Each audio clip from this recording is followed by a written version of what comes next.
तमसो मा ज्योतिर्गमय। नमस्कार तमसमा ज्योतिर्गमय आज अध्याय को आपण मानक स्वागत करुच्ची मोर महाबल्लभ। आज अध्याय आसतु पुणी भेटा स्वामी तत्वानंद परमहंस को। अच्युतानंद महापुरुषों साहित्य को अध्ययन करी से सब साहित्य को जीवन में प्रतिफलित करी एवं से साधना पथर निजक आगे नवा सहित समाजर अनेक मनुष्यों उपरे से अच्युतानंद साहित्यर प्रभाव विस्तार कर चली वक्तव्य एवं तांकर व्यक्तित्व अनेक मनुष्यों को अनेक समय प्रभावित करिछि। आसंतु आज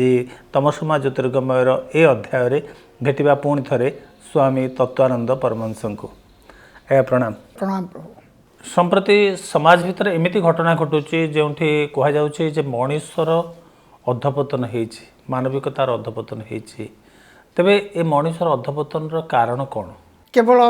मानवीय चेतना को बुद्धि रे ग्रहण न करी अधपतन होइछि। अनेक चेतना को ग्रहण करिछि, अनेक ज्ञान ग्रहण करिछि, किंतु मानवीय ज्ञान को ग्रहण करे नाही, निजको निजे बुझिनी।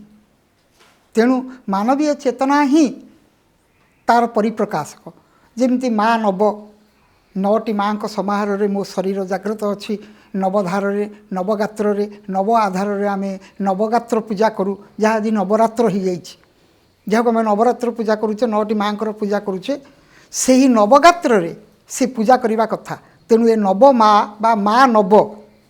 अभिराम परमहंसर बाणी अनुसार न माँ नव ना हूँ मानव।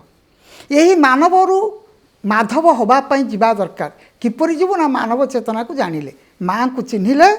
तू ता धब को जानबू। से साधारण गोटे गाँवली कथार अच्छी, माँ को पाइले बापा को पाइबू। आगे माँ चिन्ह दब, बापा हूँ यही। तेणु से मातृशक्ति को, प्रकृति सत्ता को आगे आधार कले तते तार नाथ को सी जोगे दब बा तार परम सत्ता को कहीदेव। तेणु आमर अज्ञानता ही आमको आज मानवीय चेतनार ऊर्ध्व को नहीं जाइए बा तल को नहीं जाइए। आज समय आपण भी लक्ष्य करुथिबे समाज रे आध्यात्मिकतार आवेग आवेग कहले जेमिति रथ यात्रा रे 15 लाख रु ऊर्ध्व लोकंकर समागम हवा, वर्षर प्रत्येक समय रे मुख्य मुख्य देवालय गुड़िकर अनेक लोक आसिक पहुँचवा, जेकोसी प्रकार आध्यात्मिक प्रवचन हो, यज्ञ हो, सेठी हजार हजार संख्यार लोक एकत्रित हवा, या गोटे आवेग बोली आम कहीपर। ये आवेग बढ़ी चली, किंतु आध्यात्मिकता एवं मानवीय मूल्यबोध ये सब धीरे धीरे ह्रास पाइबार लगी। यार कारण कौन? भक्ति गोटे भावर आसक्ति होची भक्ति। ये भक्ति गोटे भावर भक्ति, गोटे सिद्धांतर भक्ति। भाव भक्ति आउ सिद्धांत भक्ति। भाव भक्ति रे प्रवणता आसीबो, जहाँ को आम भाव प्रवणता बोली कहूचे। केतबेले आवेग जहाँ को आपन कहउचंती, से आवेगपूर्ण चेतना केतबेले आमको हसौची, केतबेले कंदौची, केतबेले नाचुची, केतबेले दौड़ुची, केतबेले आम कोलाहल होउचे, केतबेले दुई हाथ टेकी दौड़ुचे, इत्यादि इत्यादि आवेग सृष्टि होउची। ए आवेगमय केतबेले जेतबेले तार नष्ट हबो आवेग बा भाव भक्ति, जेतबेले सिद्धांत भक्ति जागरण हबो। ए सिद्धांत भक्ति होउची रसमय भक्ति बा सिद्धर भक्ति, सिद्धांतर भक्ति। केतबेले सिद्धांतर भक्ति ना जेतबेले गोटे छोटिया उदाहरण दउची, से होउचंती आमर दासिया बाउरी, पाठ पढ़ी नथिले, कौनसी विद्यालय जाई नथिले, किंतु तांको पाखरे सिद्धांत भक्ति थिला। ना मो प्रभु खंडे गोसेई मो नड़ियाटी नियो, मो प्रभु को दब, जदि हाथ बढ़ी कि नब तेरे तांको देव। यही जो सिद्धांत, मानसिक सिद्धांत, बौद्धिक सिद्धांत ता विचार थिला ना मो प्रभु जदि हाथ बढ़ी कि नब दब। यही जो सिद्धांत भक्ति तांको पाखरे थिला, सी के आवेग भरा हुंती नहीं। प्रभु जन अनेबे मो नड़िया मत फेरईदेव। तेणु एठी से आवेग आउ न थाए, केवल सिद्धांत थाए। तेणु ये सिद्धांत भक्ति जो मान को पाखरे आसे तांको पाखरु आवेग कटे। जे भली आज 70 कोटी लोक कुंभ मेला को गले, प्रकृत में 7 जन जदि कुंभ संपर्क में जानी था, महाकुंभ संपर्क में 70 कोटी लोक हो न था। कौन पाई से गले ना केवल आज्ञा बेपार, गोटे भिकारी आज्ञा से 50 कोटी टंका रोजगार कर। कारण जदि 70 कोटी लोक जाई, जदि 20 कोटी लोक पैसा न दियंती भिकारी को जदि 50 कोटी लोक दियंती टंकाए लेखा भी दियंती गोटे भिकारी से 50 कोटी टंका रोजगार कर साधारण हिसाब से किंतु कहीं ये घटिला ना जेहेतु गोटे गंगा कौन से जानी ना त्रिवेणी घाट कौन जानी ना आमको से बाहर देखा दि जाइए भितर जो त्रिवेणी घाट आम भितर अच्छी इड़ा पियला सुषुम्ना गंगा जमुना सरस्वती जो त्रिधार रे जागृत अच्छी जो आमर छतिया पाखे श्वेत बटरे जो श्वेतधार रे क्षीरधार स्रबुची बोली कहुच्छे एठी से छतिया षड़चक्र रे आधार करी आर पंचकोश रे मनमय कोश प्राणमय कोश अन्नमय कोश विज्ञानमय कोश आनंदमय कोश ये पंचकोश रे ये 36 सगड़ी रे बा 6 जाग्रत अच्छी ये क्षीरधार सहस्रधार चक्र स्रबुची ये सब गुरुघर पाठ ये गुरु विद्या रे जो शरीर तत्व रे आपको जागरण करुले यही तत्व रे तबे शरीर तत्व रे आमे जिबा सेतबेले यही भाव रे गंगा जमुना सरस्वती को त्रिवेणी घाट रे देखिबा कौटा ना शरीरटा होची महाकुंभ एठी आमे कहूचे कलशस्य मुखे रुद्र कंठे विष्णु प्रकृतिता उदरे सर्वतीर्थानी यही भली भाव रे आमे आको आधार करिचे कुंभ को यही महाकुंभ रे जेतेबेले पूर्णता जागरण हुए सेतेबेले पूर्ण कुंभ हुए कोठी मिलन हुए ना गंगा जमुना सरस्वती रे गंगा शब्दर अर्थ होची नदी नुहे गंगा शब्दर अर्थ होची निरविच्छिन्न प्रवाह धारा जार अर्थ होची गंगा जे निरविच्छिन्न भाव रे प्रवाह धारा करछि कोठू ना स्वर्गरु पाताल पर्यंत अर्थात सहस्रदाल चक्रु पाद पर्यंत पादरु कटी पाताल कटीरु कंठ मर्त्य कंठरु सहस्रार स्वर्ग एठू आरंभ करी जो त्रिवेणी धारा झरुचे ये को आम गंगा कहगला ये जो सावलीर धारा बा निरविच्छिन्न धारा जहाँ गंगा बोली कहूचे आम गोटे धारा को गंगा गोटे सरस्वती कहूचे गोटे चंद्र गोटे सूर्य कहूचे यही चंद्र सूर्य आतजात होता बेले जो शरीर में यही परम तत्व को आधार करी आम जो महाशक्ति को पाइचे ताकू केवल देखाइवाई आम गोटे गोटे रूप दि जाइए आम आज कौन कलु ना प्रतीक प्रत्यक्ष होगला प्रत्यक्षटा प्रतीक होगला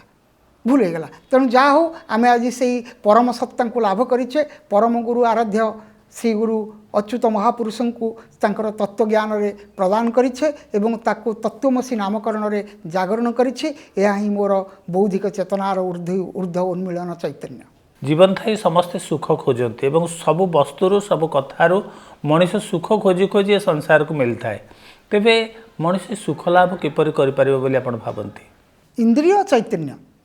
केवल सुख प्राप्त करिवो सेतिपई गोटे अन्नमय कोश गोटे मनमय कोश गोटे प्राणमय कोश गोटे विज्ञानमय कोश गोटे आनंदमय कोश अच्छी मनुष्य बुद्धि जेतेबेले आनंदमय कोश पाखे पहुँचे सेतेबेले केवल ता पाखे आनंद सृष्टि हुए से आनंद किए दिए ना अन्नरु दिए ये अन्न चैतन्य ही आमको जागरण कराए अन्न शब्दर अर्थ अद नामक धातुपदरु निष्पन्न जार अर्थ होची खाइबापी योग्य आमे साधारण भाव में बुझिलु अन्न कहले भात चाउलर तैयारी जिनस को आम अन्न बोली कहलु किंतु अन्न शब्दर अर्थ होची जहाँ खाइबापी योग्य जहाँ को भागवत सुंदर भाव में प्रकाश कले आहारे भल मंद नाही जे स्थाने जेमंत मिलई जो स्थान में जहाँ मिलला तादूर तू भलटा केवल ग्रहण करू आहार करू ठीक से हीपरि आज आम जो आलोचना चक्र अच्छी आदि जहाँ भल आम मान को लगे आम तो ग्रहण करवा मंद को ग्रहण करनी तेणु भल को आहरण करवा आरोहण करवा आउ तहिरे अवगाहन करवा ही आम बुद्धिर पराकाष्ठा अटे से आमको जागरण करने को पड़ो सुख लाभ केवल इंद्रिय मान द्वारा संभव हम स्थूल शरीर पांचटी शरीर गोटे स्थूल गोटे सूक्ष्म गोटे कारण गोटे महाकारण गोटे परम कारण मो बुद्धि स्थूल पड़ो कि सूक्ष्म पड़ो कि कारण रे पड़ो कि महाकारण रे पड़ो कि परम कारण रे पड़ो एत को विचार नेले आम बेले बेले स्थूल शरीर रे पढ़ू आपको छाड़ी दो स्थूल शरीर पड़े स्थूल शरीर जे ये चारोटी शरीर आधार रे सृष्टि जेहेतु माने माइनस हो जाती तेणु केवल स्थूल शरीर मो बुद्धि रे जागृत करे ताहा हमको क्षणस्थायी हो जाए जहाँ मो इंद्रिय मानकर सुख बोली कहू ताकू क्षणस्थायी बोली कहे किंतु प्रकृति में ता चिरस्थायी केतबेले हबो ना जेतबेले सनातनी चेतना ता भितर जागृत अच्छी बोली जानिबा से आनंदमय कोश ता भितर प्रतिभात होउछि बोली जानिबा ता देहरे चेतनार स्तर जागृत होउछि बोली जानिबा सेतबेले मते ता आनंद दब केमिति उदाहरण धरतु मु मोर कर्म करुच्ची धरतु आपण मते किसी प्रश्न पचारुचंती मु आपनको उत्तर दूची यही मोर कर्तव्य यही कर्म नुह ये मोर कर्तव्य ड्यूटी यही कर्तव्य बोध को मुझे ईश्वर को समर्पण करी बा से महाशक्ति को समर्पण करी मोर आनंदमय चैतन्य शक्ति सहित मो बुद्धि को लगे बौद्धिक चेतना को लगे मोर आत्मिक चेतना सहित मु जागरण करी निश्चिंत भाव से महाजागरण मो भीतर आनंद दब मत आनंद दब किंतु ये अन्य क्या आनंद दौनी किपरि आनंद दब ना मो बौद्धिक विचार द्वारा सिद्धांत द्वारा मु जो आनंद को नहीं पारि यही इंद्रिय मान द्वारा यही स्थूल शरीर द्वारा मत सब आनंद दब स्थूल शरीर सहित सूक्ष्म कारण परम कारण अंत कारण और परम कारण अर्थात पांचटी शरीर आ सहित जोग होइके अछंती तेणु मु कौन करे बेले स्थूल को अलग करे सूक्ष्म को अलग करे कारण को अलग करे ये समस्त सत्ता को जो अलग अलग करके देखे तेणु मु अलग एंटिटी और स्टाटस रे देखला बेलू गोटे बाहरी जाए आ गोटे दूर को पड़े था जो कि नष्ट हो जाए मु एकांगरे भागवत से कहले तू जब एक भावे भाबू ए घोर संसार तरिबू से एकादशी व्रत सर्वश्रेष्ठ व्रत बोली कहले एकदर्शी हवा एक भाव में भाविया एक तत्व रे भाविया एक सिद्धांत रहिबा किए ना तू शिव अटू सब नहु तेणु यही भावना मत से शिव आनंद दब मोर बुद्धिर विचार रे मु जो भावना को नेबी मत से आनंद ही मत दब जदि बा मोर मूल काम्य होउची आनंद मूल काम्य होउची शांति मोर प्रचेष्टा जन्म होउची मोर शांति पाई मोर कामना होउची शांति पाई मोर आनंद पाई किंतु मु को आनंद रे रहउची ना क्षणिक आनंद रे रहउची परम आनंद रे रहूनी परम सहित बुद्धि को लगेले परम आनंद हेबी आत्मा सहित लगेले आत्मानंद लाभ करी शिव सहित लगेले शिवानंद हेबी जो शिवानंद महापुरुष जहाँ लिखिं शिवानंद हेबी जदि मु जीव सांगे लगेबी जीवानंद हेबी जदि भूतरू आनी भूतानंद हेबी जमी आत्मा सबुठी जाग्रत अच्छा आत्मा परम लगे परमात्मा जीव सांगे लगे जीवात्मा भूत सांगे लगे भूतात्मा परम सांगे लगे परमात्मा प्रकृति सांगे प्रकृति आत्मा ज्ञान सांगे लगे ज्ञानात्मा पाप सांगे लगे पापात्मा आत्मा गोटे शक्तिटा ता सबुठी जाग्रत अच्छी से शक्तिटा किपरि अच्छी ना निरविच्छिन्न सत्तार अच्छी किपरि सोल आउ सोलार मझिरे जो कनेक्ट ऑर्गन्स रखी एपटे सेल एपटे सोल मझिरे रहा सोलार ये सोलार मझिरे पुणी सोल रहा सोल काम है सोलार शक्ति आनिबा सेल को जोगेबा नित्य निर्विच्छिन्न भाव में मो सोलार शक्ति आणुची मो सेल को जोगाऊँ सेल भितर गोटे न्यूक्लियस अच्छी से न्यूक्लियर एनर्जीटा कौटी अच्छे ना सोलार अच्छे तेणु सोलार रु आनी मो सेल को प्रवेश करुवा शक्तिटा को आम सोल कहू अर्थात सोल एपटे सोलार एपटे सेल तेणु ये कनेक्टिंग अच्छी ये आत्मार प्रवाह धारा बोली कहुए आत्मगंगा बोली कहुए अनेक आध्यात्मिक विश्वासी मानक मन भीतर गोटे भावना जे आध्यात्मिकता रे जे विश्वास रखती ईश्वर ठारे जे विश्वास रखती से जीवन में अधिक दुर्दशा आसी थाए एक कथा को आपण किपरि ग्रहण करेंगे बा एक कथा को केते दूर स्वीकार करा जाय पारे विष्णु भक्त जेते नर भंगा कुड़िया तांको घर ये गोटे प्रबाद गाँवली प्रबादटे अच्छी अर्थात जदि आम ईश्वर आसक्ति हवा ईश्वर भक्ति हवा आमको प्रमाद आसो प्रमादटा कौन परीक्षा ईश्वर आम परीक्षा नियंती तू जहाँ कहूचु ता करुचु तो जहाँ को भाव में जाग्रत करुचु तो भितर अंतचेतन जाग्रत अच्छी तू ताको पालन करुचु तो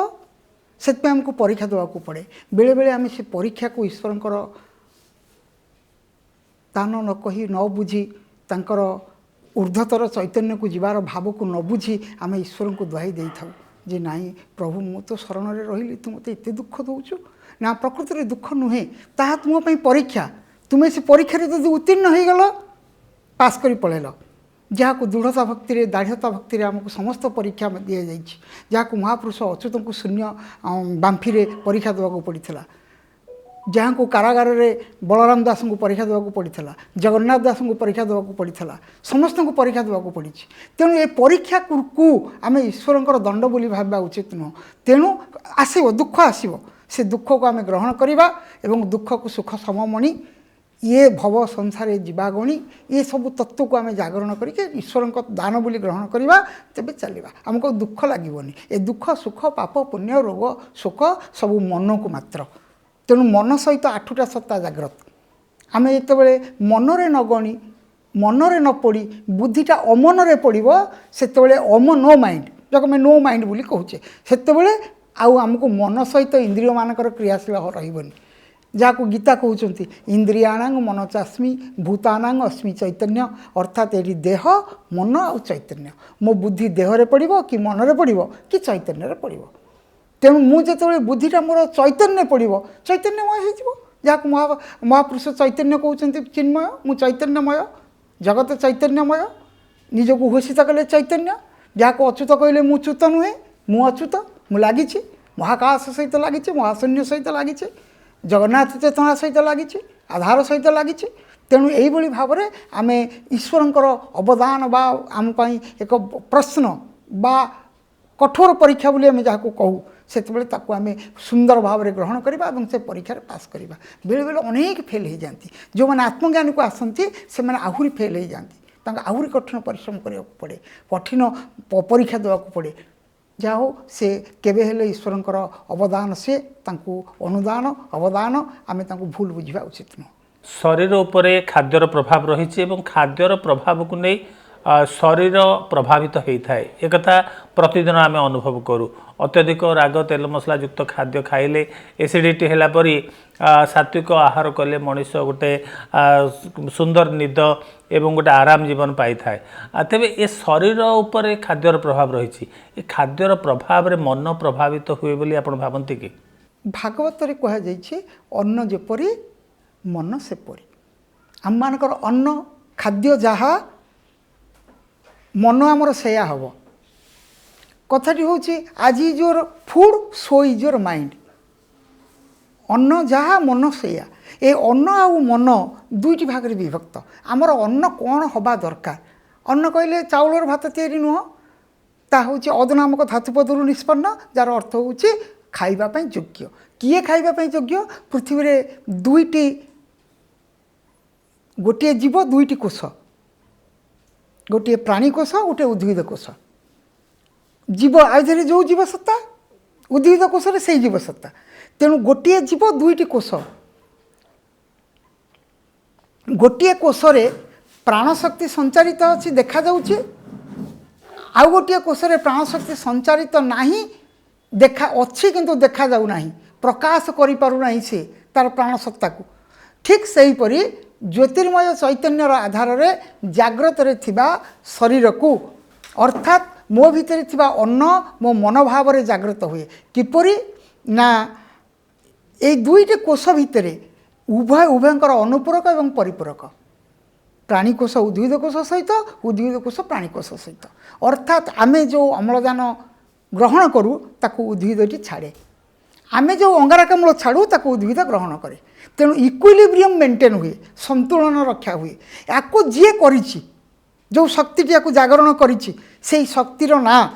जोठी एमाने बुलुचंती ताकू जगत कहा जाए एवं जो शक्ति द्वारा ये जगतटी बुलुछि ताकू तार नाथ कहा जाए अर्थात जगन्नाथ कहा जाए जो भाई गोटे छोटिया गाँवली कथार अच्छी घूरे आम पृथ्वीटी चकाचका भौरी घुरुची से केउ कालू घुरुथिब आहुरी एड़े बड़ देह तार शून्य झुलई नीति नटु परी निज चारिपटे बुलई जो शक्ति द्वारा ये पृथ्वीटा नटु परी बुलुची ए महाशून्य से शक्तिर ना हूँ जगन्नाथ से जगन्नाथ को दर्शाइवाई आम एक प्रतीकाधर्मी चैतन्य रूपटे देले रूपटी तैयारी कलु कौन कलु ना पृथ्वी सदृश गोटे आखि कलु गोल आखि कलु जार नामकरण कलु विश्वचक्षु ये चक्षुर ना देलु विश्वचक्षु कारण से सर्वद्रष्टा से केबे भी देख शुअंती नहीं सब देखती तेणु चक्षु को आम कलुनी भ्रूलता कलुनी तेणु आम ताकू उन्मीलित कलुनी भाव में जाग्रत कलु एवं ताकू विश्वचक्षु कहलु एवं जेहेतु सब बेले देखती तांको सर्वद्रष्टा नाम नामित कलु यही सर्वद्रष्टा आउ विश्वचक्षु आधारपूर्वक प्रतीकाधर्म चैतन्य जाग्रत कलु एवं ता भितर एक ब्रह्म को आधार कलु ब्रह्म को पुरेलु से ब्रह्म चैतन्य मो भितर अच्छी जो बिंदुरु मु जात हेली से बिंदु मोर प्रतिटी जीवचतार अच्छी कोषरे अच्छी यही ब्रह्म बिंदुरु जात होइथिबा जीवकोषरे कौन खाद्य दरकार ताकू मते ग्रहण करिया दरकार कौन ना उद्भिद मानकर खाद्य मते दरकार अर्थात शाकाहारी आम प्रकृत में शाकाहारी कि नहीं निजक पचारे आम कहू ना मु प्रकृत में शाकाहारी नुहे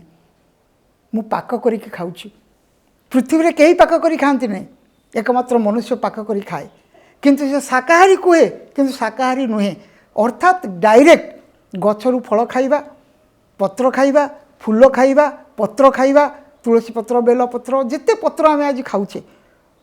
से सबुगुड़ी को आम खाइबा ये हूँ मनुष्यर खाद्य तेणु ये अन्न भितर मोर कोशीय झिल्ली जागृत रहिबो मन आउ चिंतन भितर तेणु खाद्यर शरीर प्रति एवं बा आध्यात्मिक चेतन प्रति सर्वप्रथम खाद्यर आवश्यकता अच्छी ये खाद्यर प्रभाव रे मन प्रभावित हुए बोली आपण भावंती कि हाँ मन प्रभावित हुए मन प्रभावित हुए मन कहीं प्रभावित हुए मनर स्वरूप कौन मनर धर्म चंचलता मनर कर्म संकल्प और विकल्प यही कर्म रे तार प्रभावित हुए संकल्प रे मु शुद्ध संकल्प नहीं पारुची ना विकल्पित चेतना रे अच्छी जदि शुद्ध संकल्प कहीं नहीं पारू नहीं ना मोर अन्न खराब अच्छी मोर अन्न जेहेतु खराब अच्छी मानसिक स्तर में मु केबे हेले शुद्ध संकल्प नहीं पारिबी नाही तेणु शुद्ध संकल्प नापी बा मनर कर्म संकल्प से शुद्ध संकल्प नापी अन्नर शुद्ध अन्नर आवश्यकता अच्छी एवं से अन्न कौटू आसवा दरकार ना सात्विक चेतनार आधार होता दरकार एथि गोटे छोटिया गपटे कहूँ दिने गोटे बाबाजी आसिले गोटे मंदिर रे रहिले मंदिर रे से दिन जहाँ प्रसाद होता बाबाजी खाइले खाइला परे शोइले मंदिर रे राति 12टा 2टा परे तांको निद भांगिले देखिले जहाँ अन्न खाइथिले ता देहरु तांको भितर चौर प्रवृत्ति जात हला चौर प्रवृत्ति जात हला परे से गले मंदिर रु एक मूर्ति को धरिले मुणारे पुरेले सकाळ उठी पळेले जेतले पळेले पूजारी आसी देखिले नाहांती देखिले मूर्तिटीए नाही खोजाखोजी कले पाइलेनी 2 दिन परे से बाबाजी आसी पहुँचले एवं डाकिले लोक मैंने डाकिले लोक मैंने दौड़ी गले बाबाजी आइला ये चोर था चोर धर बांध कहला बाबा मत बांध मुझे तुम मूर्ति नहीं मूर्ति आनी देवी किंतु मत गोटे उत्तर दरकार तापर मत मैं बाड़ेब कहले कौन उत्तर ना से दिन जो एठी भोग करते अन्न प्रसाद करते से प्रसादटी कौटू आसी किए देइथिला सी कहले आज्ञा से कंट्राक्टर देइथिला बस्ताई चाउल देइछि थुआइछि आउरी चापाई 5,000 देइछि ता दूर आम खर्च करूछु कहले आज्ञा से कंट्राक्टर चोरी पैसा रे ठक पैसा रे आपण एठी भोग लगई जहाँ मु खाइली मो भितर ठक वृत्ति जात हो गला चोरी वृत्ति जात हो गला मु ताकू नहीं गली जितेबले से मो देहरु कटिगला मो भी चैतन्य जागरण हो गला अरे मु चोरी करी मंदिर मूर्ति नहीं आसी जा जा जा दे पूजा से फेरिया को आनी आपण एणिक मत मारी पारती तेणु यही तत्व बुझागला ये कहानी माध्यम बुझागला जे प्रकृत में मनर प्रभाव केते अन्नर प्रभाव केते मन उपरे पड़े शुद्ध शाकाहारी अन्न हेले शुद्ध सुवर्ण मन जात हम बहुत बहुत धन्यवाद आपण एते दीर्घ समय धरी आम सहित उपस्थित रहिले आम कार्यक्रम अंशग्रहण कले आमर दर्शक मानू आमर श्रोता मानू निश्चित भाव में आपणकर उपलब्धि एवं अनुभवर कथा सबू बहुत छुई एवं सेमाने से दिगरे जीवन को परिचालित करने चेष्टित हेबे निश्चित तेबे कार्यक्रम तरफ पुणी थे आपन को अनेक अनेक धन्यवाद कृतज्ञता प्रकाश करुचु आज अध्याय को आसतु ये रखा विदाय दिंतु नमस्कार।